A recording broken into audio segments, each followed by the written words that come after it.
for all your avid listeners out there that are US based, Ironman here in Australia is surf life-saving. So there's a paddleboard, a kayak, a swim leg, and a run leg transitions. And so it's not the triathlon Ironman, but yeah.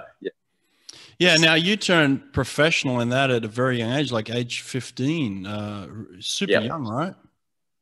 Yeah, I qualified, I think I was 14 and then, ran the series at 15. So, I guess I was pretty young. I think I was the youngest by quite a margin. And, I've been looking up to guys like Trevor Hendy and Grant Kenny and those guys for such a long period of time. So to be able to qualify for the professional circuit, certainly was a dream, and get to travel all around Australia and race at some of the best beach locations in the world. So, we got to do it all on TV, live to air, and run the whole way through summer, which was, was quite a thing back in the day, I guess. Yeah. How was that even possible? Like for a 15-year-old to go and qualify for something like that? Did you have to get an exemption for being so young or anything like that? No, it was just, I guess it was just sort of the way it was back then. I think the biggest weakness for me in my first year was my ski leg, because we had guys like Clint Robinson, who, as you know, he's an Olympic gold medalist for kayaking. He was part of the Ironman circuit as well back then. So, the ski component was such a strong component and a strong leg that you had to have a fair bit of strength. And that was always a weakness for me early on in the years. It became a lot better as the years progressed. But certainly it was one of those things where, I guess I was young, but I had a knack to be able to read the ocean really well. And I think that, with my swimming component, was quite strong. So it was sort of made up for any weaknesses anywhere else. How were you received as a young kid, as a 15-year-old, with all these grown men racing in this endurance event, a men's event? How were you received early on? That's a great question, Brett. I've never been asked that question.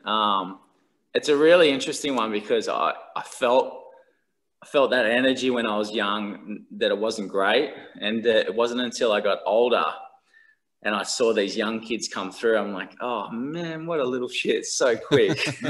Yeah. And when I look back, it must have been that, hey, they must have hated it. Yeah. And, I traveled everywhere with mum. And that was the cool thing, is that because I was so young, I needed a guardian, but I was so happy to be able to have mum there with me at all my races. And so she pretty much kept me in line, and I kind of maybe potentially changed the dynamics because, Ironman racing was pretty relaxed in some sense that, the guys were professional, but at the same time, they loved to drink every now and then, and they loved that balance of life, and they had it. And so when I came along, it kind of changed the dynamics a little bit, is that you had guys like Clint Robinson that was just down the line, and he was, one of the best kayakers in the world.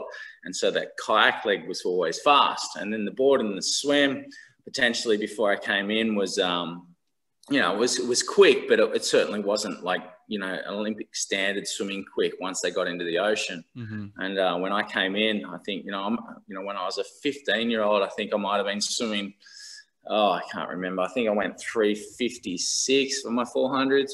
357. It's pretty good for a 15-year-old. Yeah. And, well, Hackey was well sub 15. 350. I think he was going 348, 349s at 15. Yeah. And Thorpe was even faster again. So, I think that changed the dynamic as well, because the ski leg was fast and then the swim leg became fast. And because my swimming fitness, I always paddled pretty quick as well on the board. So, things started to get a little bit more serious, I guess, for me when I started to step in and guys started to sharpen their tools. And I feel like the dynamics of the sport started to change in some degree, and it became really professional. And the guys were starting to get quicker and quicker each year.